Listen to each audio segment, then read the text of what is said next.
The similarity is, of course, you need to address an audience, and you're using your voice, but in different methods. You're on the stage, people just want to not learn, they just want to listen to sound. They want to hear the communication. And whereas in the lecture, students are a plethora of students are trying to learn, and some of them they're just coming over there just for class participation. But either way, I don't sing complicated material, academic material on stage. I have to Mm. communicate complicated, complex concepts in the medical field in the classroom. Do you And I do, can use my whiteboard or presentations. do you use do you ever use music or rhythm as a teaching tool, like in your medical lectures? Like, for example, do you notice that you're on time when you're talking to them? Do you follow a tempo? Keep a tempo, yeah. Has to have a tempo so that it doesn't become monotonous. Is that something you found out right away, or does that came over Uh, time? no, I mean, it was something I researched on why our brains seek dopamine. Hmm. So if it's, let's just say I have just one tone and one type of energy, and it's going to be continuing for like 30, 45 minutes into the classroom, their dopamine levels are going to drop. Interesting. Do you guys ever talk about patient care or anything like that in these? My nursing students, yes. Wow, nursing students. How does that work? Nursing, okay, medical students, they have to study more theory. Nurses, they have to study more of a practical intervention. Okay. Yeah, let's just say I'm gonna give them a question. Let's just say an end-stage kidney failure patient is having something called Kussmaul respiration. It's where your body tries to exhale more than inhale, so it's really fast. So then I tried to ask this nursing student, what could be? Is it because of respiratory acidosis or is it because of metabolic acidosis? So Oh, yeah, if it's metabolic acidosis, the first thing is we should address medicine, we should administer medicine which provide the acidosis into the lungs. it's interesting how the heart and like any transplant you get, like for example, I heard lungs that if you get a lung transplant, it's really easy to get infected. Like Oh yeah. it's very Oh yeah. easy. What? Why is It's a new that? organ. It's a new organ in the body. It's not your brain and your immune system maps and registers what is familiar. Simply said, when you introduce some a new organ, it's gonna it's gonna get a signal it as if it's a parasite. It's an invader. Yeah. So along with the transplant, we need to find a way to regulate the immune response, the inflammation response of having a new organ in the body. No, does the donor's blood type have a huge play in this? The donor blood type, yes. When it comes to respiration, yes. So I'm typo negative. Would that help the person receiving my donation, like eliminate more infections, or would that like still be infectious, like just any other lung from somebody else? It could be infectious as any other lung if your lungs has a predisposition physically Hmm. to pathogenic substances. Huh.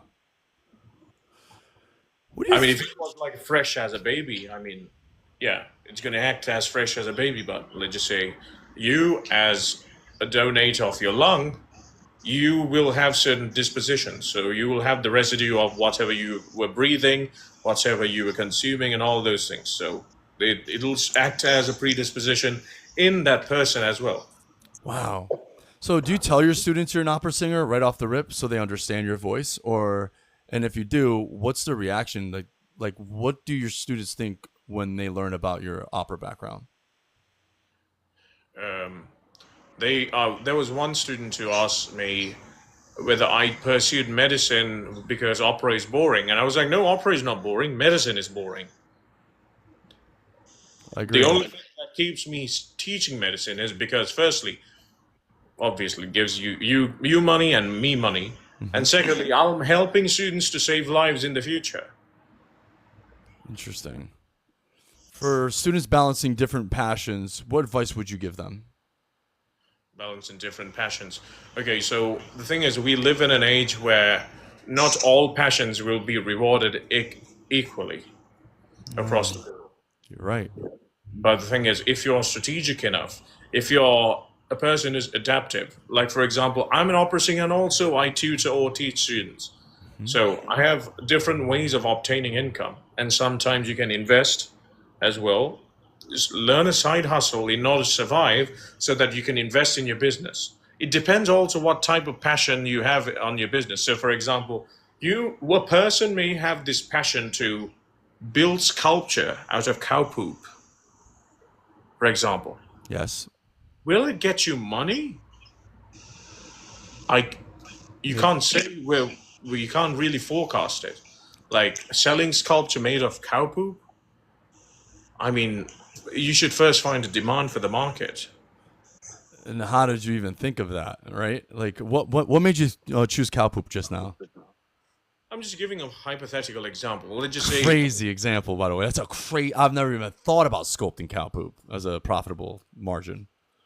yeah, same thing. I mean, sculpting things with cow poop. Let's just say, for example, you like to be a chef and you want to do your own, sole proprietor business Hmm. of giving certain soul food or let's just say your own types of recipes.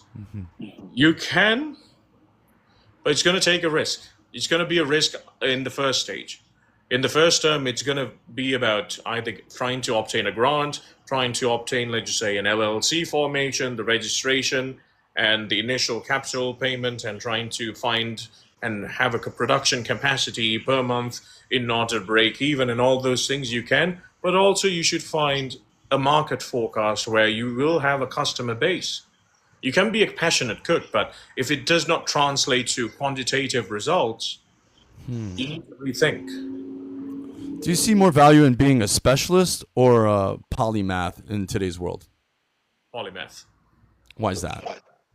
A polymath, because there are certain things that are beyond your control, and you being a polymath, or let's just say a polyglot, or let's just say jack of all trades, it will help you to get things done efficiently and faster because you know it's in pieces, and you will not get scammed. True. It's hard to scam me. It's very hard Okay, because so I'm you very can be a, meta. you can be a specialist all you want, but at least you have to give the benefit of the doubt that knowing certain like polymath skills will give you a competitive advantage. Is there any way for like what's your next? So what's next for you? Like, do you have any performance, any projects coming up? And if you do, how can I see your performance? I'll have to send you the link while I just upload it on my YouTube. But for now, I'm just doing some private gigs because currently teaching has gotten me to focus on students and it's good stable income. And over here in LA, the season has been changing. So more towards Christmas, I'll be getting more gigs. Christmas is your bread and butter for now, right? Yeah, Christmas, even the Jewish holidays, Hanukkah, the high holidays, you name it. So if you could describe your life's work, opera and medicine together in one word, what would it be?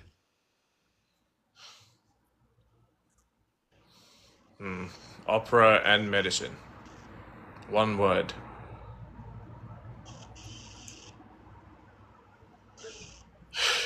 What a good question, right? Yeah, just the one word. I'm Just the trying to give one word. Having medicine and teaching even engineering students and being a passionate Sudoku player. Sudoku. How long you been playing Sudoku for? I've been playing that since I was a teenager. I got so addicted to it. I think I have a word for you. Okay, go Passion. on. Am I passionate about my teaching job? I think I am. I love to educate and I love to learn as well. So I also love this, where I want to make the hardest concept to learn, the most complex concept to learn, interesting. Hmm. And I think it's your passion that keeps it interesting because unless you have some personal issues going on, it's really hard to not focus on your passion. The way you speak is like very attention grabbing. And if you're falling asleep to it or whatever, you have your own problems. You didn't get enough sleep. You didn't take care of yourself before the class. Has to be. Because if you're coming in a good mood or like a perfect balance of life, it's really hard to not focus to what you're saying. I've been listening to everything you're saying, and I have to say passion is the word. Yeah. And like I love to give analogies as well. So I yeah, there is passion, but also there is strategy. I can't just have focus on one thing and just give up on the other. Like for example, if someone asks me, would I be doing opera for the rest of my life if I had to choose one, or would I be teaching? I would choose teaching. Really? Because that was my next question. Like, I was gonna ask something like that. Which one would you choose if you can only do one? I would choose teaching firstly because there is a more inelastic demand for that than opera. And ever since the pandemic, the performance capabilities of the state of California has reduced.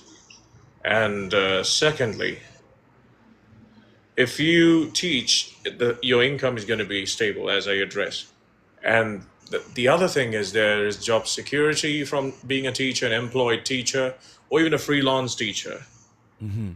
Or a substitute teacher.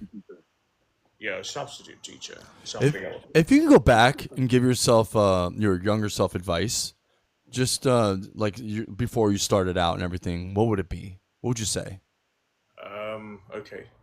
If I was my younger self, I wouldn't have been following my passions first and then my strategic ambitions later. I would have done the opposite. My strategic ambitions first to give me the leverage to follow my passions. I think you. I don't think that question would ever have to apply to you. You're 29 years old. I'm 34. And if I had to stack you next to mine, I'm very proud of you. I just met you, and I'm very impressed by your whole persona and what you know and how you know it. And if I was there right now, I'd give you a hug and shake your hand. Oh, So thank you. so I'm really awesome that you came in here. Last one though, do you believe in medicine is more of an art or opera more of a science? Like this is the last question. Like do you see the science in opera and do you see the art in medicine and which one do you see more of? I see the arts in medicine and I see the science in opera. Just as simple as that. Oh, yeah. Singing is your technique, your vocal technique in Hmm. opera. The history of it was based on a very deep study on human anatomy and how the voice works, acoustics work. Yeah, I sing too, but I don't sing on a professional level. I write music. I'm working on my third album, but I have to repost everything. I took some stuff. I took everything down, and I got to repost it. Um, what kind of car do you drive? Me? I love to drive a Toyota Camry. Toyota Camry. That's my favorite car too. I had a 2013 Toyota Camry. It was my favorite one. Oh, yeah, because firstly, when it comes to gas, you can depend on it. And Yeah, also, insurance companies don't specifically give it a higher premium. they don't. They really don't. It's actually Even the Corollas, they don't give a high premium for. no. The high premiums. There's the German cars. That's the high Yeah. premium. Um, We have lots of them over here in LA. yeah, I bet they probably have a lot of Teslas too. They have Teslas, but they do get certain benefits. How's the charging over there? They figured that out yet? Is it still a hassle? But these stations are good. I mean, it's still way more cost effective than pumping gas, Yeah. and cheaper. But It's time over money. The gas, you save time. yeah, with charging, yeah, it takes time. But also, when it comes to the freeway, I think they're going to cancel it by this month. You can use the HOV lane Mm-hmm. when you have a Tesla over here. And it works. Yeah. Well, you know the technology behind it? I never really looked it up. I drove a Tesla. I drove my friend's Tesla. It was super cool. I didn't even have to bother having my hands. Yeah, my first ever experience with a Tesla was in 2021 or 2020, something like that, and it was the Model 3 Sport package. I pressed the pedal on it and I immediately bursted in tears. And my cousin's like, "Why the fuck are you crying?" I'm like, "Why can't every car drive like this?" just from here to there, and like that, and I'm like, this is the greatest thing in the world. I swear to God. I don't know if you ever gunned a Tesla, the sport package one or whatever, like the one that breaks your neck. You ever experienced that? No. The acceleration on some Teslas are unbelievable, like a rocket ship, like you're on a roller coaster. Oh. I don't know if you ever experienced, like, it's like you're sitting here and you got to put your neck back where it's going to be like, bam, hit you so hard it can knock you out. You can knock somebody out with a Tesla by just accelerating. I know the brakes are pretty reliable in a Tesla. The brakes are interesting. They have kinetic energy involved to it too, right? Like when you. Yeah. Of course, it has to be kinetic energy, but now the kinetic energy is automated. So do you smoke? Me? Yeah. What's your poison? Is it electronic vape? Or is it Vapes, because I used to smoke cigarettes, but my breath was stinking, and I was like, no.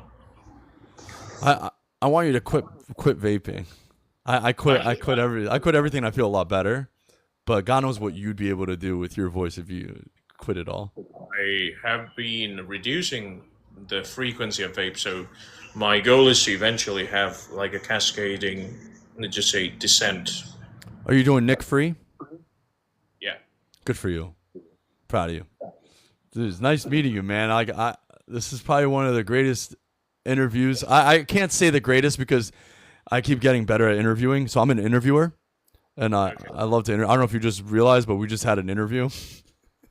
And it was awesome. It was fucking awesome. You're used to it? Yeah. Wow. So you probably do this all the time when you get on No, lives. just every time I come on a panel, there'll be people asking me questions. How would you rate Like, my questions? even people on the comments, you were more professional with your questions, and it had some substance to it. People in the comments were like, "Is he real?" Yeah. How would you rate my questions? Because I'm trying to be better every day. You asked some really good questions, so I would give it a 9 out of 10. Would you be comfortable if I repost this on my podcast on YouTube? Sure. Yeah? All right, Yeah. cool. What would you like to title this one? Oh, is that another interview question? No, it's not. I mean, the interview is practically over. I'm just getting to know you. I mean, I guess it's still going to, this is all going to be posted, because I was. Passion versus ambition. Passion versus ambition. Or passion versus security. Security. Yeah. I'm going to come up with a description title. Yeah, what I do is I use ChatGPT to pull up. So like I'll get information like I got information out of you, right? You told me what you did, whatever, and then I'll ask ChatGPT for questions because I have it built like for interview questions, and it'll just come up with the best questions to ask you, and I ask them my own way. So I see where it's going, and that's why I try to create the substance where like I can keep asking you questions, and it's not robotic, even though ChatGPT is very robotic sometimes. But I try to put my own twist to it, like I'm reading a script in a interesting way. So I really appreciate you answering them. Do you have any questions for me? Yeah, I just wanted to ask you, how often do you enjoy, do you enjoy interviewing like this? I want to do it for a living. That's great, like a podcast, like Joe Rogan or Bro Jogan. Joe Rogan, yeah. Joe Rogan is one of my favorite podcasters. I wanted to be an interviewer before that. I wanted to be an interviewer since I was a kid. I love like Jay Leno. I was 4 years old when I first saw Jay Leno, and he would do like every Monday he would read like the newspaper from the Sunday paper, and then like what got me was he was talking about a car that came with a cup holder, and it was it was a feature in the advertisement. Like this car comes with 2 cup holders. And I thought that was so funny. I was 4 or 5 years old when I saw that. And I just love getting to know people, and I love asking questions. I love treating it like a 5-year-old. So the fact that I thought about it since I was 4, I try to keep to that mindset. Like I don't know shit about anything. And it's your profession, you know more about it than I do, obviously. So I would like to ask unique questions, and because there's a lot of interviews I watch and they don't ask the questions I want to ask. So Okay, yeah, I mean, That's how, I mean, it also helps me to hone my skill, to make that skill of teaching where students can understand, like about the mRNA vaccine. I always try to give analogies which do have a chemical justification for it. You can come up with different analogies. Like, for example, if I say your body is like a giant city of restaurants, right? Giant city of restaurants. The restaurants are the cells, and each restaurant has these cooks called ribosomes, Mm-hmm. right? They're the ones who absorb, and the ingredients, which are the ingredients are the amino acids. So amino acids are smaller than the ribosomes, right? The Right. mRNA is like a recipe card slipped, right? The Right. mRNA is like a recipe card slipped into the kitchen. Hmm. The recipe says that this unusual dish, which is the viral spike protein. So the cook follows the recipe, creates the dish, and places it in on the counter. And then you have the city's health inspector, which is your immune cells. They see the dish and say, "Wait, this doesn't belong here." But now that we know what flavor this is, we can recognize it instantly if it ever shows up again. Huh. So, how long do you think before we have like that perfect vaccine? Like when our immune cells recognize the mRNA. So like what's actually happening at the cellular level? Like, and how long do you think it will take before we have like that perfect vaccine? You think we're so far from it? It will be worth certain things because there are some people with, because of their own idiosyncrasies in their body, their immune system, they work differently. So what happens is this: so you have the injection, that's the mRNA. They get wrapped in a small lipid nanoparticle. That's what they call a lipid nanoparticle. It's like a fatty nanoparticle, a little tiny fat bubble. Mm-hmm. It's injected into the muscle, and the cells absorb that fat bubble, and the mRNA is released into the bloodstream, also the cytoplasm, we call it. So then, after that, what happens is the mRNA, the ribosomes, the cooks, they read it, right? They read it and they translate the mRNA, which is like a recipe card, and assemble the viral spike protein fragment. Then the protein fragment of the mRNA, it's displayed on the cell surface, like on top of the counter. So then the immune cells, they detect the fragment, activate it, and produce the necessary antibodies and memory cells to fight it. So, but the difference between COVID virus I was just gonna and the ask you the role. What role did COVID play with mRNA, or vice versa? If I asked that correctly. what role did COVID play? Okay, so it helped to understand how immunity works better and how to have a better advanced technology in understanding how pathogens or viruses spread and mutate. Yeah. So the spike protein is the key.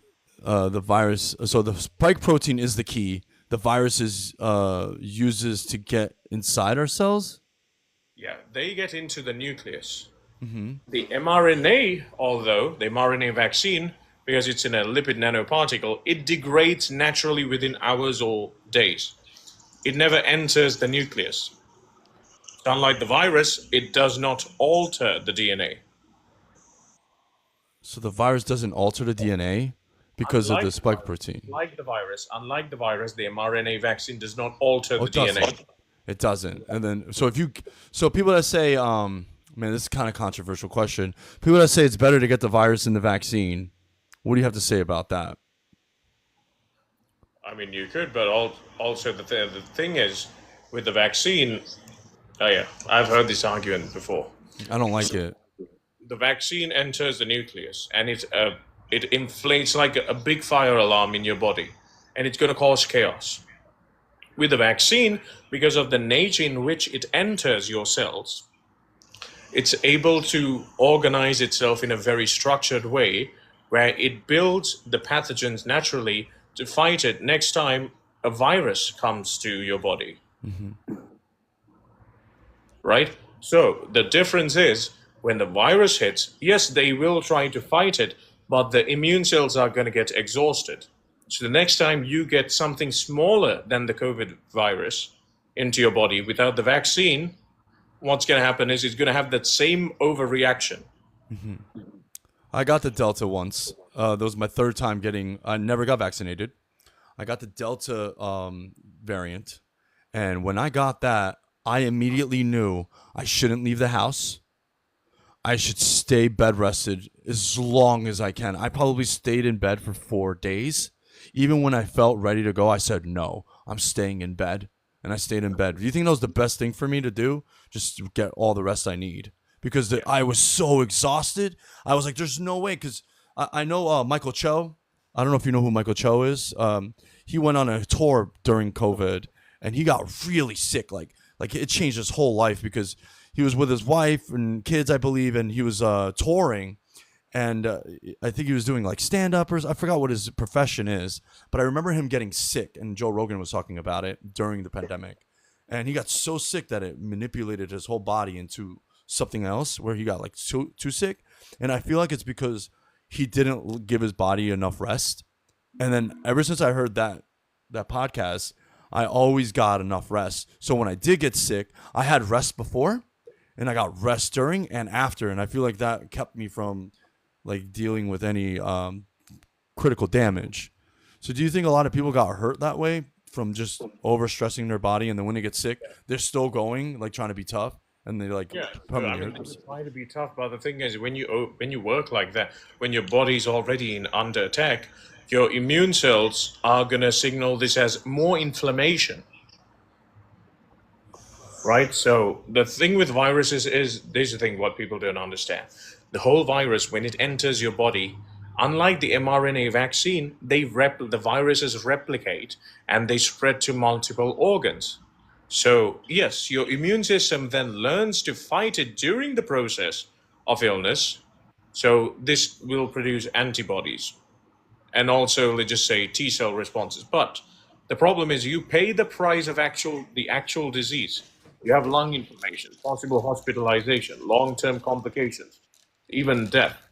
Now, mRNA vaccines, on the other hand, just to answer your question, it's only a blueprint of one harmless protein, the spike, that is introduced. It's only the blueprint of the virus, that spike. So your immune system learns to recognize the virus without exposure to the full infection. Now, does the mRNA, that spike, replicate like a virus? No. You have no risk of pneumonia, you have no risk of blood clots, you have no risk of organ damage from the virus. I heard So, there's heart damage from this if vaccine. it's based on pre-existing conditions, yes, there could be heart damage, but it has if you have pre-existing complications. So when I got the Delta variant, I took Power C. I don't know if you know what this is. Good. I took this a lot. Did this save me? The vitamin C is normally it's like it helps you to build the enzyme to have the immune cells go into your bloodstream quicker. So that's why it's very important. It also it feeds to your DNA to give the message, okay, replicate more immune cells. Wow. So the vitamin C did help me then with the immunity. I Yeah, took a lot of it. vitamin C is very important, which is why have you heard of scurvy disease? Scurvy disease. I have heard of scurvy disease, but I don't remember what the context behind it is. Yeah, scurvy is when there were some sailors who were sailing through the sea and their nutrition didn't have any vitamin C. Unlike many other people who get seasick but still has vitamin C in their nutrition, they got scurvy, and because of that, their immunity, their nutrition, they got scurvy, and because of that, their immunity was bad. Wow. Bad immunity. Yeah. And then all they needed was some orange juice. Orange juice or many other sources of vitamin C. You can even take a supplement. Now, is orange juice the only source of vitamin C before supplements existed? No. It's like this as well. Humans, the way we metabolize vitamin C is different to how many other ruminant animals or many other animals metabolize vitamin C. Say that one more time. I want to process what you just said. Vitamin C, the way we metabolize as humans, is going to be different to how animals do it. Animals have enzymes that could produce vitamin C naturally within their body. Really? Humans as well, but not up to the extent. No. But are they good? Yeah, are they Why? good sources of vitamin C? Yeah, including in meat. I was just gonna ask. So there's sources of vitamin C in meat. Yeah, you take some organ meat, you're going to have a good trace of vitamin C. Now, what's the best source? Is it elk? Is it bison? Beef? I mean, the more gamey the meat is, the better. Elk. That's why elk. When I eat elk meat, I feel so amazing when I eat it. Yeah, I know, because it's wild game, and also the other thing is they have been given the natural adaptation, those animals. So, unlike farmed animals, which are either grain fed or with antibiotics, when you have elk, they have a better nutrition profile. Wow. Uh, Do you eat elk meat at all? When I go to Whole Foods Market, if I see some, yes, I would. Wow. So Whole Foods has elk. Whole Foods has elk. Yeah, they had venison. I remember they had venison. They had bison. Bison is so great. So I was just typing, bison is so good, and you said it's great. I was just gonna say bison is so good on the chat while you said that. That's funny. Um, any random advice you give people? I tell people you know everything you know. What's your advice? My advice is okay. I would say stay skeptical and have the thirst to okay. Stay skeptical, so then you'll have the thirst to clarify what you don't know. Say that one more time. I want to process it. Stay skeptical. Hmm. Staying skeptical will help you to have the thirst, develop the thirst to learn something more and have a deeper understanding. It even affects the way your taxes are filed. It affects the way some disaster happens in your kitchen. How are you going to find it? How are you going to mediate it? How are you going to alleviate it? You're an intelligent dude for 29 too. You speak like a 50-year-old man that's lived a long life, and you're 29. That's amazing. 50. Okay. I was told I speak like a 70-year-old man, but thank you for making me feel younger. Well, I'm not gonna say 70. That's really rude, isn't it? You're like I, 50. I got you. Your some people voice, think 30 is old. your voice sounds like it's from the 1800s. You ever been told that before? 1800s. Like Renaissance man. Renaissance is not the 1800s. Medieval times. Medieval times. Okay. Like Really, medieval times when. no, he's 29. He's 29 years old. He speaks like a very well-educated man. That's way like you're way above your time, and it's amazing. Oh, I'm flattered, but I mean, I try to do my best to. I'm more of an educator, so I mean, I try to educate myself so I could educate other people. So it all has that balance. I am so inspired by you. I don't know what I want to do, but I think I'm just gonna just continue interviewing and like maybe make it a profession somehow. I don't know how to make interviewing a profession besides going on TikTok and just interviewing people. Yeah, you just need to find your market, right? So you need to find certain people with interesting stories to tell or Like you. interesting personalities. It could be me. I mean, who knows? You may, if you try and interview someone like who went viral because of a TikTok, who's that girl who went hawk to her and spit on that thing? Let's just say you encounter, and then after that, you get to have an interview with that girl. You could go viral. And if she says some bizarre, raunchy things in your interview, you post it, you're going to get more coverage, right? Did you hear the second thing she said after Hawk Tour? What? She's, you know that song, New York, concrete wet Concrete dream, jungle, wet dream tomato. Talk to a girl if you're watching this. Remember, we know this because of you saying that one simple phrase. on a drunk night. And I want to thank her for saying concrete wet dream jungle tomato because Because now it's sticking in my head now. I love her for that. When she said that, I'm like, this girl is gonna keep going. She has to, and I hope she does. Damn man, I'm gonna go to bathroom. I'm on my 2-hour mark. I'm gonna be back in like not even 15, 30 minutes. But if you want to come hop on and keep talking, that's cool. But I'm gonna go on for a while tonight. So No worries. Take care. All the best to you. And what's your name? Bond. You can call me Bond, but Bond? my first name is Amesh. Amesh. My name is Gazim, and it's very nice to meet you, Amesh. Okay, Thank you take care. guys. Good night. Thank you guys so much for watching.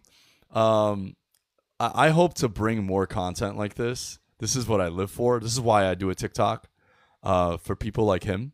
And it warms my heart to be able to find somebody that can like just like this is like the third one, maybe fourth, that I'm just blown away. I'm just blown away. And guys, thank you so much. Have a wonderful day. I'll be back on. Gotta go pee.